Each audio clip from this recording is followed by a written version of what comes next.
విన్నారా? కవులు చమత్కారాలు చేస్తూ ఉంటారు. కవయాక్రాంత దర్శన అని. బ్రహ్మకి ఎంతటి స్వాతంత్ర్యం ఉంటుందో, బ్రహ్మగారు ఈ సృష్టిని చేయడానికి ఆయనకి సర్వ స్వాతంత్రాలు ఉంటాయి. అవునా? మీరు ఇలాగే ఆయన క్వశ్చన్ చేయడానికి అలా అవకాశం ఏం లేదు. ఆడవాళ్ళకి జుట్టు పెరుగుతుంది, జడ వేసుకుంటారు, మగవాళ్ళకి పెరగదంటే ఏం మనం ప్రశ్నించలేము. అది బ్రహ్మగారి సృష్టి అంతే. అలా అంతటి సమానమైన స్థాయి మళ్ళీ ఎవరికి లోకంలో? కవి. నీకెందుకు అలా అనిపించింది? నాకు అనిపించింది, నా ఇష్టం అంతే, నా ఊహ అని. ఇప్పుడు వారు అనలేదు సౌధం మీద మత్స్యాలు తిరుగుతున్నాయని. ఎక్కడ తిరుగుతున్నాయని అంటే అంతే అంతే మాకు తిరుగుతాయి అంతే. కవయాక్రాంత దర్శన రవిగాంచనిచో కవిగాంచుడు. సూర్యుడు చూడని ప్రదేశాల్లో కూడా కవి చొచ్చుకుని వెళ్ళి తన ఊహతో చూడగలడట. అలా ఇప్పుడు కవులు దశమగ్రహాన్ని సృష్టించారు అందరూ కలిసి. మళ్ళీ సృష్టించిన వాళ్ళు కూడా మగవాళ్ళే. సుమా నేను చెప్పిన తర్వాత మళ్ళీ నేను ఇలా మాట్లాడాలని అనడానికి వీలేదు. ముఖ్యంగా మీరు దశమగ్రహం అంటే అల్లుడికి పెట్టారు ఆ పేరు. అంటే ఈ మిగిలిన ఏ గ్రహాలకైనా శ్లోకం కూడా ఉంది, కానీ మిగిలిన ఏ గ్రహాలైనా సరే ఈ శాంతి చేస్తేనో ఈ పూజ చేస్తేనో ఫలానా సమయంలో మీకు ఈ గ్రహ బాధుడికి ఈ నివారణ చేసుకోండి అంటారు. అవునా? అందరికీ బాగా తెలిసింది శనిగ్రహం. పోని మీకు ఏం నడుస్తుంది ఈ సమయంలో కాస్త ఎక్కువ నువ్వులు దానం చేయండానో, లేకపోతే శనీశ్వరికి అభిషేకాలు, నూనెతో అభిషేకాలు చేయండానో, ఇంకేదైనా చేయండానో చెప్తారు. అవునా? అలా ఆ సమయంలో ఆ గ్రహాన్ని శాంతిపరిస్తే చాలు. తర్వాత ఇంకొక దశ ఏదో వస్తుంది, శుక్రదశో గురుదశో ఏదో వస్తుంది. వాళ్ళు మనకు అనుకూలంగా ఉంటే పర్వాలేదు, అననుకూలంగా ఉన్నారు అని తెలిస్తే వాళ్ళకి సంబంధించి ఆ పర్టిక్యులర్ సమయానికి ఏదైనా శాంతి చేస్తే చాలు. ఈ దశమగ్రహం ఉంది చూసారా, అల్లుడు అనేటువంటి వాడు. నేను చెప్తున్న మాటలు కాదు, మీ పూర్వం చెప్పినాడు. సర్వ వేళలా ఎప్పుడు శాంతి కోరుకుంటూనే ఉంటారు, ఏదో ఒకటి చేస్తూనే ఉంటారు. ఆ బాధకి ఇంకా అంతు లేదనమాట. ఆ గ్రహ బాధకి అది అలా బాధిస్తూనే ఉంటుంది. ఆ స్థలంలో ఎవరిని కూర్చోబెట్టారు? అల్లుడిని కూర్చోబెట్టారు అని ఆయనే గుర్తు చేశారు. ధన్యవాదాలు. దశమగ్రహం ఇందుకు ఎందుకు వచ్చింది ఈ బాధ? ఆమె 8వ అక్షరం గ్రాయపడం వల్ల గుర్తొచ్చింది. అవునా? ఆ విషయం గుర్తుందా మీకు ఎవరికైనా? 8వ అక్షరం గ్రా.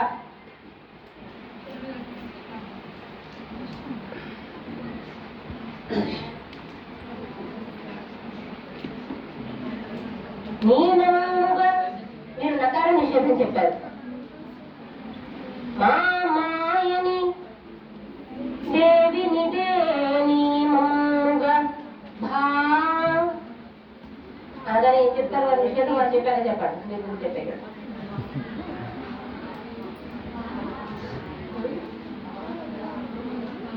చెప్పరా? అవధానం అయిన తర్వాత మాట్లాడుకోండి.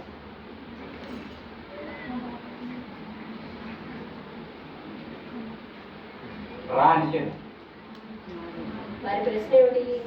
మనకి 3 అక్షరాలు రావచ్చు, ఆ తర్వాత ఏ అక్షరం వేయించాలి. కానీ వారు ప్రశ్న అడిగి ఏమడిగారో మనకి గుర్తు ఉంటే ప్రకారమే నిషేధం చేస్తారు అని గుర్తుంటుంది. ఎందుకు అని అంటే వారు ఏమడిగారు ప్రశ్న?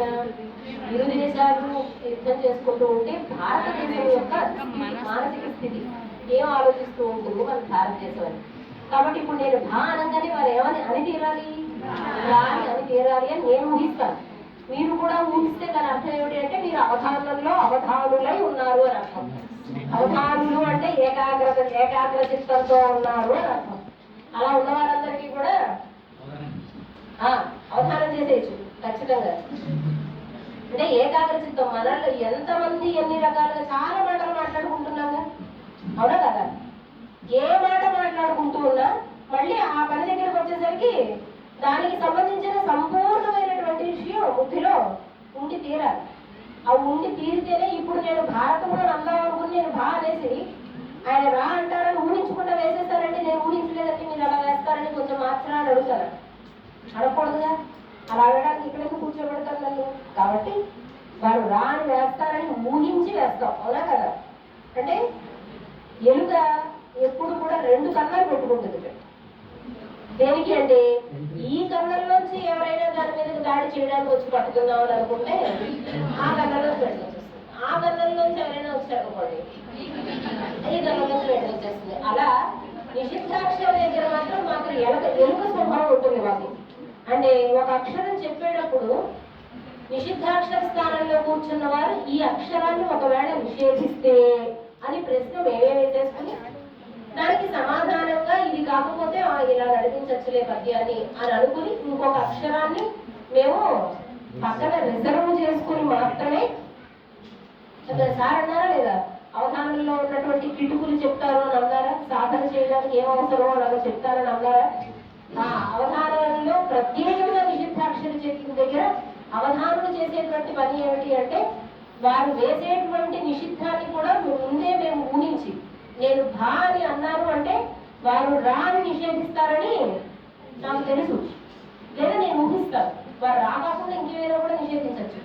ఒకవేళ రా నిషేధిస్తే ఏం వెయ్యాలి అని కూడా నేను ఆలోచించుకుని దానికి తగ్గట్టుగా ఒక ప్రణాళిక నా దగ్గర ఉంటేనే నేను భా అనాలి, లేకపోతే ఢా అనాలి. అప్పుడు ఢా అనాలి.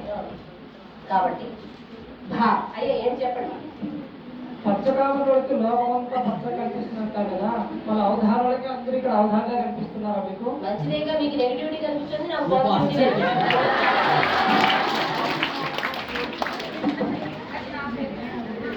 నీకు ప్రతికూల దృక్పథం, మాది అనుకూల దృక్పథం, మూడవ తేడా ఉంది. తప్పులేదు అలా కనిపించిన.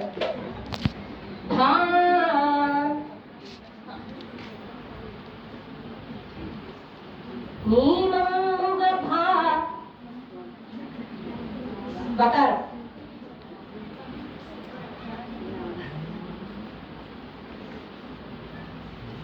ఇక్కడి నుంచి మీరు ఆలోచించండి. పైకి ఎవరు మాట్లాడచ్చు. చెప్పాను కదా, నాకు క్రెడిట్ ఎవరు తీసుకుంటారు.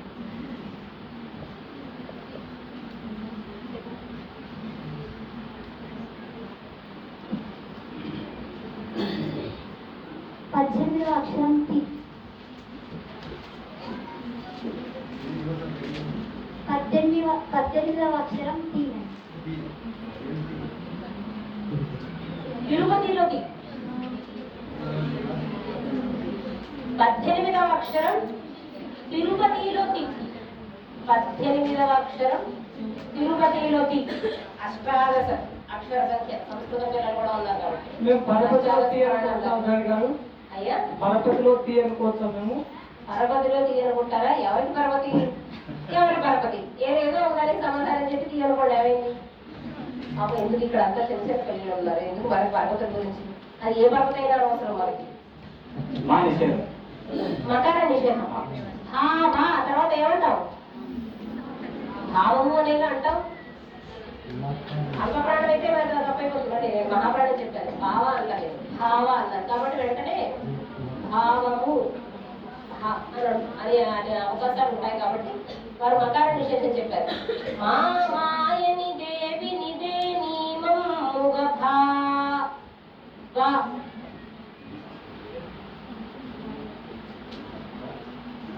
నకర భావన.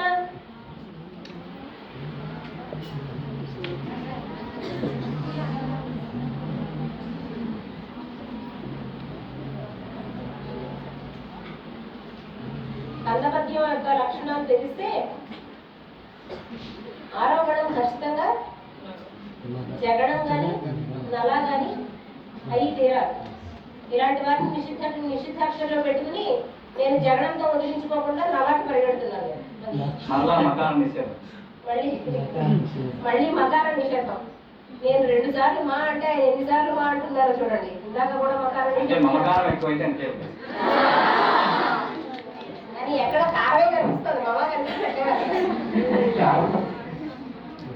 మా మాయని దేవి నిదే నీమముగ భావన.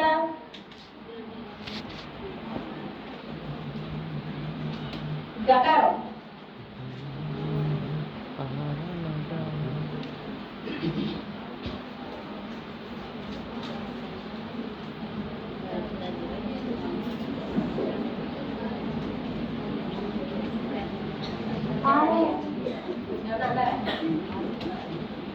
ఆరవ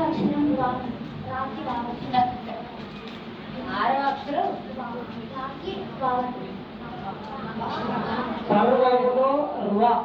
అది. మీరు అక్షరం చెప్పేటప్పుడు ఖచ్చితంగా దాన్ని ఒక పదంలో చెప్తే అది వాళ్ళకి తెలుస్తుంది, నాకు తెలుస్తుంది. నాకు చూసాక ఎలాగో తెలుస్తుంది, కానీ వాళ్ళు చూడరు కదా. అందుకని వాళ్ళకి అర్థమయ్యేలాగా 6వ అక్షరం ర్వ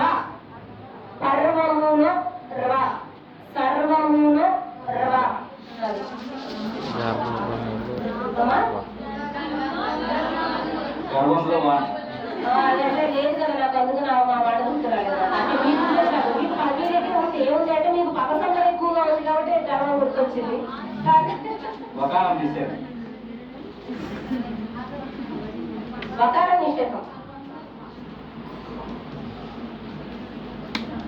నియమముగ భావన గా చెప్పాను. తర్వాత వారు వకార నిషేధం చెప్పారు.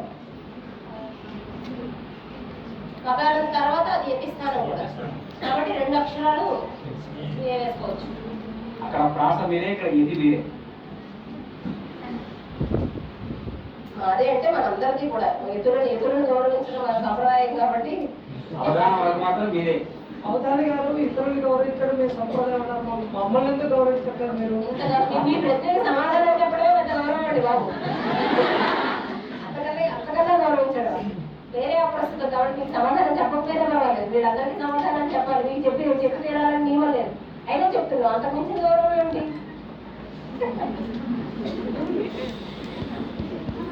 భావన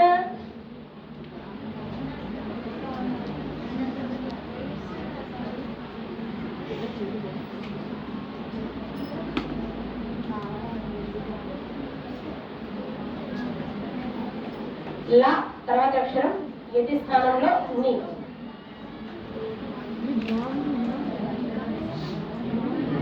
హ్రస్వం. ని హ్రస్వం. మామాయని దేవినిదే నీమమ్ముగ భావన గల గలని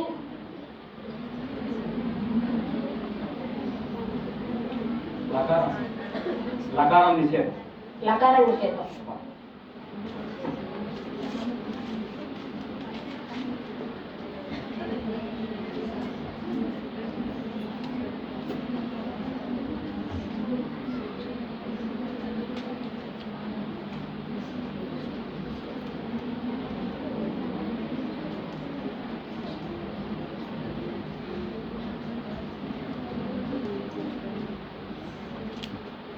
లకార నిషేధం. నిత్య నియమమున భావన గల నిత్య. మకారం నిషేధం. మకారం.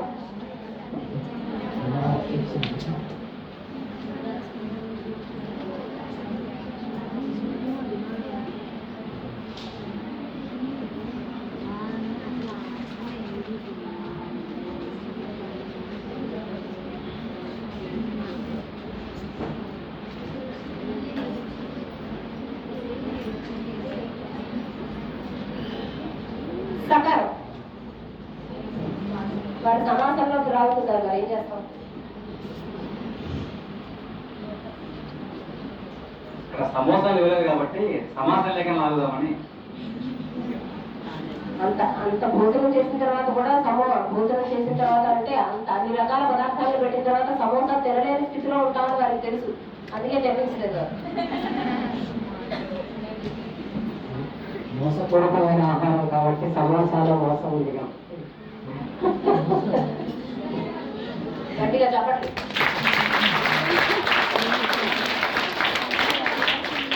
వారు చెప్తున్నారు కదా, అర్థం ఏమిటంటే ఎక్కడైనా మన పండుగ ఇంట్లో శుభకార్యం జరిగింది అనుకోండి, సకుటుంబ సపరివార సమేతంగా అని అంటాం కదా. సకుటుంబ అంటే ఏంటి? కుటుంబముతో. సపరివారము అంటే పరివారముతో. ఇప్పుడు సమోసా అని వీరంటే ఆయన ఏమన్నారంటే సమోసా ఎందుకు పెట్టలేదు అని నేను కారణం చెప్పారు. అక్కడ తిన్నాక ఇప్పుడు మళ్ళీ తినే స్థితిలో ఉండాలి. వారు ఇంకో కారణం చెప్పారు, అందమైన కారణం. అంటే భాష పట్ల అభిరుచి, భాష పదాలతో ఆడుకునేటువంటి అది చాలా ఆనందాన్ని ఇస్తుంది. సమోసా ఇప్పుడు చెప్పండి నాకు, సకుటుంబం అంటే కుటుంబంతో అన్నప్పుడు సమోసా అన్నప్పుడు ఏమవుతుంది? సమోసంతో ఉంటుంది కాబట్టి ఆ పదార్థం, అందుకని నేను పెట్టమన్నారు. ఎంత బాగా ఆలోచించారు. భాషలో ఉండేటువంటి గమ్మత్తు అలా ఉంటుంది. అయ్యా చెప్పండి. శనివారం నిషేధం. శనివారంలో శకార నిషేధం. నిత్య స.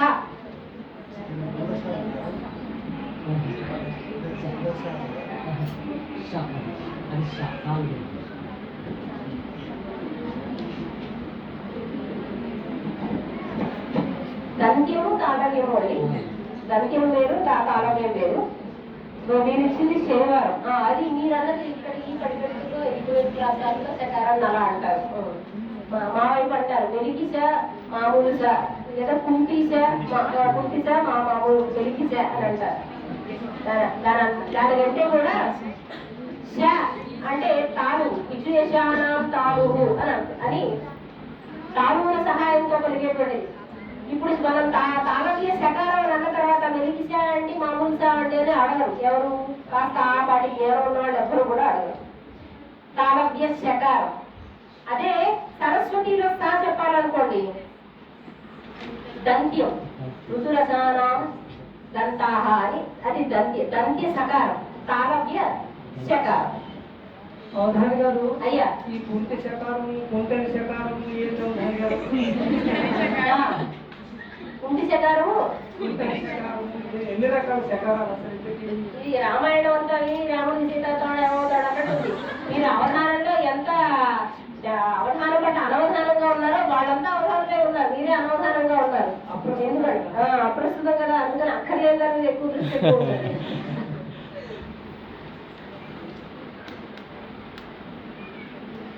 కుంటి ఛాయ్ అయినా కుట్టని ఛాయ్ అయినా అది మనకి ఏం తంటం తీసుకురాకపోతే పర్వాలేదు. ఎందుకు ఇప్పుడు ఈయన చెప్పినట్టుగా నిషేధం వల్ల మనకేం తంట రాకపోతే ఏ శకారం అయితే ఏమిటి, అది శకారం అయినా సకారం అయినా నియమంగా భావన గల నిత్య స అని చెప్పాను. తర్వాత చెప్పలేదు. మీరు శనివారంలో సా చెప్తే నేను మామూలు సా చెప్పాను. అంటే వారు వేస్తే ఏమనుకో ఏం చెప్తాం అనుకున్నాడో ముందే ఆలోచించుకున్నాను కాబట్టి వెంటనే వచ్చేసింది. నిత్య స శకారం తర్వాత విషయం ఏం చెప్పలేదండి. సకారం తర్వాత సా తర్వాత కూడా మళ్ళీ శానే అన్నారు. మీరు నిత్య వరకు రాసుకున్నారా నిత్య సా వరకు రాసుకున్నారా? నిత్య సా వరకు రాసుకున్నారు.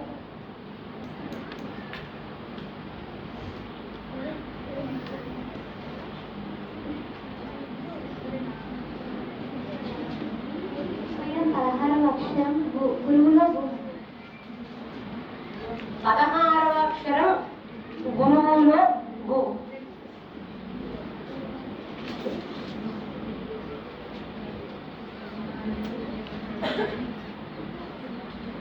పదహారవ అక్షరం గురువులో గు.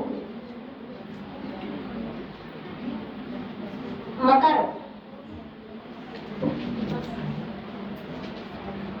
సాధారణంగా అవతారం అంటే గంటన్నర పావు తక్కువ 2 గంటలు గట్టిగా చేస్తే 2 గంటల్లో పూర్తి చేసేస్తాం. కానీ ఇక్కడ వీరి యొక్క ప్రత్యేకమైనటువంటి ప్రధానమైన ఉద్దేశాలు వారు ముందే మనకి నివేదించి ఉన్నారు కాబట్టి అర్థమైంది. కాబట్టి అంటే ఇక్కడ ఏదో చేసేసాము వెళ్ళిపోయాము అనేది కాకుండా ఈ ప్రక్రియ పట్ల మీకు ఒక అవగాహన, దానితో పాటుగా ఒక అభిరుచి మీలో కలగడం కోసం చేసే ప్రయత్నంలో భాగంగా కాస్త ఎక్కువ మాట్లాడటం, కాస్త ఎక్కువ అంటాం, కాస్త ఎక్కువ అనిపించుకోవడం జరుగుతున్నాయండి. అయ్యా చెప్పండి. యకార నిషేధం చెప్పారు.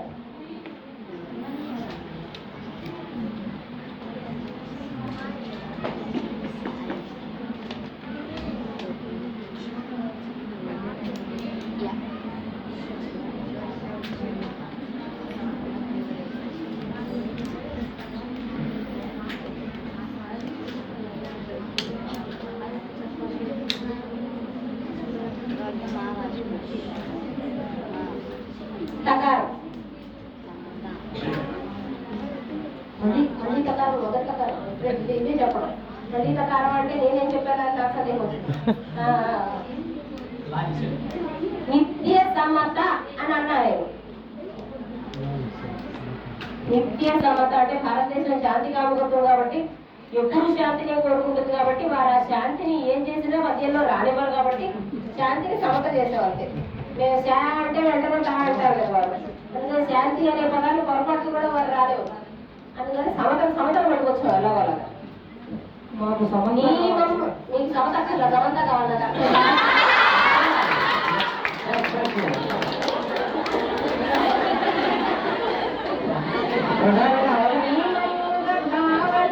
నిత్య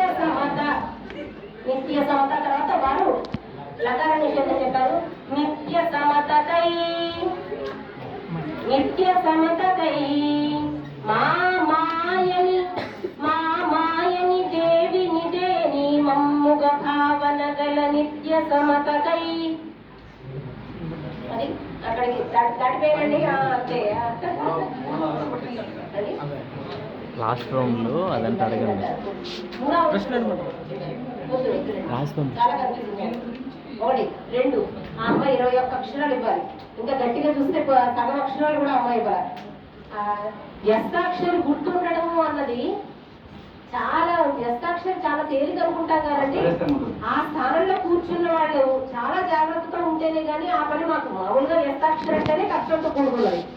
ఆ స్థానంలో కూర్చున్న వాళ్ళు ఇప్పుడు అవధానం పూర్తయిపోతుంది కదా అని చెప్పి చివరి అక్షరాలు వెంట వెంటనే ఇచ్చేసారనుకోండి, ఖచ్చితంగా అది మాకు ఆ వ్యస్తంగాస్త అస్తవ్యస్తం అయిపోతుంది. కాబట్టి సమానమైన గతులతో అంటే విరామం తీసుకుంటూ ప్రతి 2 నిమిషాలకో ప్రతి 3 నిమిషాలకో ప్రతి 5 నిమిషాలకో ఒక అక్షరం ఇవ్వాలనుకుంటూ పెట్టుకుంటూ ఇస్తూ ఉంటే అవధానం పూర్తయ్యేలోపు వారు ఇచ్చిన అక్షరాలు పూర్తయిపోతాయి. ఇప్పుడు ఏమిటి 3 4 పదాలు అవి చెప్పేస్తాం, వారి అక్షరాలు మాత్రం 3 ఉండిపోతాయి. ఈలోపు అవన్నీ గుప్పించేస్తారు అంతే మా మీద వరుసగా. అందువల్ల ఏంటంటే అది ధారణకి చాలా ఇబ్బందిగా ఉంటుంది. అవధానం మీకు తెలుస్తుంది ప్రత్యక్షంగా మీకు ఆ ఇబ్బంది ఏమిటో. కాబట్టి 2వ ఆవృత్తిలో పూర్తి చేసేయడం అన్నది అమ్మో. 2వ ఆవృత్తిలో ప్రారంభంలో నిషిద్ధాక్షరిని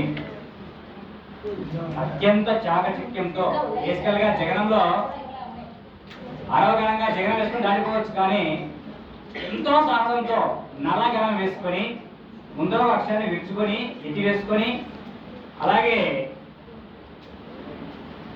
నిత్య సమతకై నిత్య అనే పదం వేసినప్పుడు ఆలోచన వేరే, సమతకై వచ్చిన ఆలోచన వేరే. అంటే నిషిద్ధాక్షరిలో అవధానికి పద్యం మొత్తం అయిపోయిన తర్వాత ఏ భావన అనుకుంటా ఆ భావన వస్తుంది, కానీ అక్షరం చెప్తే మాత్రం ఖచ్చితంగా ఇదే ఉంటుందని ఉండదు. వారికి తెలుసు. నిజంగా ఎంతో చాకచక్యంగా 2వ పాదాన్ని పూర్తి చేశారు. అదే వేగంతో 3 4 పాదాలు చెప్పవచ్చు, కానీ మనకు నిస్తాక్షరి ఉంది కాబట్టి అది అస్తవ్యస్తం కాకూడదు అన్న భావంతో ఇక వేగంగా 2వ ఆవృత్తిని పూర్తి చేసి 3వ ఆవృత్తికి వెళ్తాం. ఇప్పుడు నెక్స్ట్ సమస్య. 2వ అక్షరం రు మేడం. రుచిలో రు. ఒక్కడే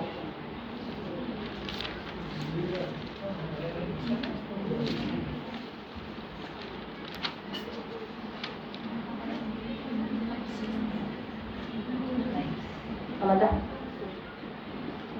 రుచిలో రు మేడం. 2వ అక్షరం రు, రుచిలో రు. 2వ అక్షరం రుచిలో రు.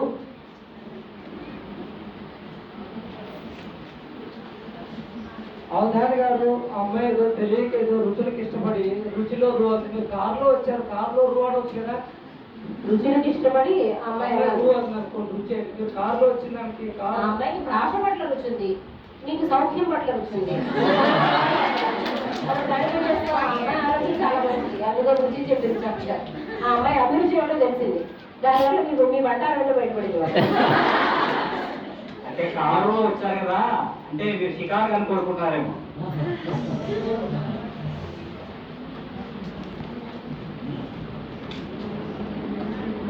హర్మ్యం బంధున తిరుగుచుండెనవే మత్స్యంబుల్ కలందింతగాన్.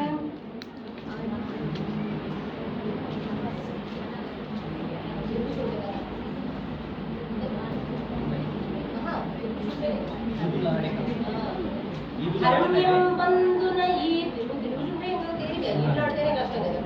హర్మ్యం బంధున ఈదులాడెనవే మత్స్యంబుల్ కలందింతగాన్. ధార్మ్యం వైన విధానమందునపడున్ ధాత్రిన్ మహాశ్చర్యము అని మీకు చెప్పినటువంటి మొదటి భాగం.